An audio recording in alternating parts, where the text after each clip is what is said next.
Kalau urusan kemacetan kita ingin keluar dari 10 besar. Yang bekerja hanya 25%, yang bekerja dari rumah 75%. Tersalib oleh kota baru yang lebih macet, lebih buruk dari Jakarta. Jakarta tetap buruk.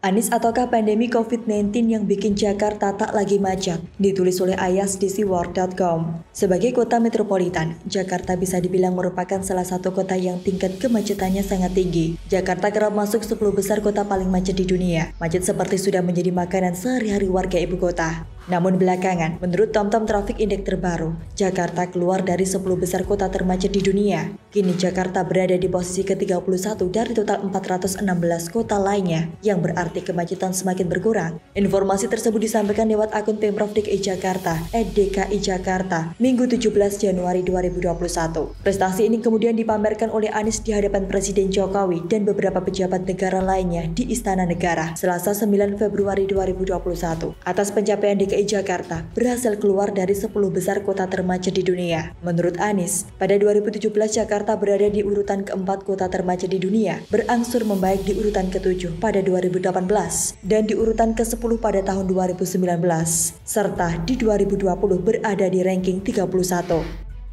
Kalau urusan kemacetan kita ingin keluar dari 10 besar. Di tahun 2017 Jakarta nomor 4 di dunia, 2018 menjadi nomor 7, 2019 menjadi nomor 10, dan alhamdulillah di tahun 2020 kita menjadi ranking 31.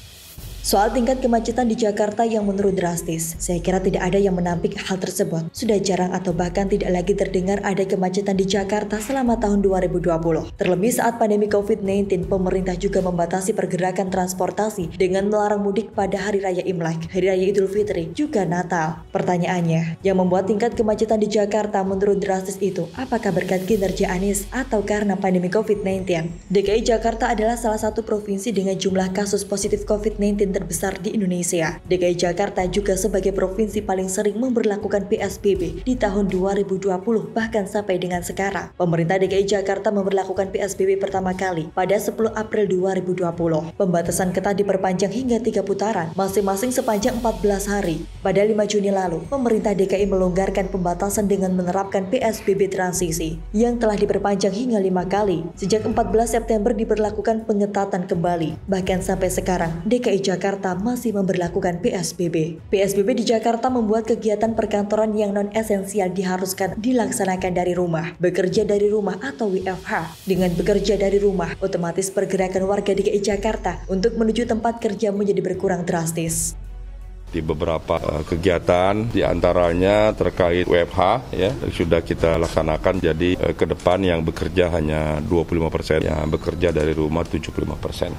Hal ini sangat mungkin membuat suasana jalan raya di Jakarta menjadi lenggang, otomatis tingkat kemacetan menjadi sangat berkurang. Jadi kembali ke pertanyaan, sebenarnya yang membuat kemacetan di DKI Jakarta turun drastis, apakah Anies atau pandemi COVID-19? Saya menjawab Anies dan pandemi COVID-19 sama-sama punya kontribusi untuk membuat tingkat kemacetan di DKI Jakarta menurun drastis. Namun seandainya tidak ada pandemi COVID-19, saya yakin Anies tak mampu mengurai kemacetan di Jakarta. Jadi faktor utama yang membuat tingkat kemacetan di DKI Jakarta menurun drastis adalah pandemi COVID-19, sedangkan Anies menjadi faktor pendukungnya.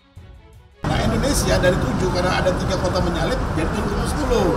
Sebetulnya sama aja posisinya. Jadi bukan meningkat, terbaiki karena dari 7 ke 10, enggak, karena tersalip oleh kota baru yang lebih macet, gitu, lebih buruk dari Jakarta. Jakarta tetap buruk.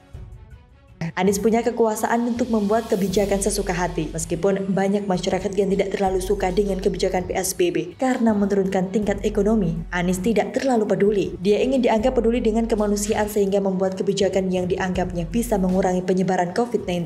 Namun setelah memamerkan prestasi ini di hadapan Presiden Jokowi, saya justru menjadi curiga. Jangan-jangan kebijakan PSBB ini salah satu tujuannya agar kemacetan di Jakarta bisa menurun drastis dan akan mendapat penghargaan dari TomTom Traffic Index. Otomatis nama Anies akan menjadi harum dan dia dianggap Gubernur DKI Jakarta yang paling sukses menurunkan tingkat kemacetan di DKI Jakarta. Anies tidak melakukan apapun untuk mengurai kemacetan di Jakarta seperti yang dilakukan Ahok dengan membangun simpang susun Semanggi. Di awal menjabat, Anies justru membuat kebijakan yang bisa meningkatkan tingkat kemacetan di Jakarta seperti melebarkan trotoar. Anies hanya bisa memberlakukan PSBB lagi dan PSBB terus. Ketika provinsi lain mencoba melakukan inovasi dan meminimalisir penyebaran COVID-19, Anies cuma bisa mengandalkan menjalankan PSBB. Tak peduli PSBB membuat ekonomi ambruk, yang terpenting Jakarta mendapatkan penghargaan. Jadi, saya kira yang patut berbangga karena mampu mengurangi tingkat kemacetan di DKI Jakarta sebenarnya bukan Anies, melainkan virus COVID-19. COVID-19 membuat masyarakat takut keluar rumah. Otomatis hal ini mengurangi pengguna jalan raya.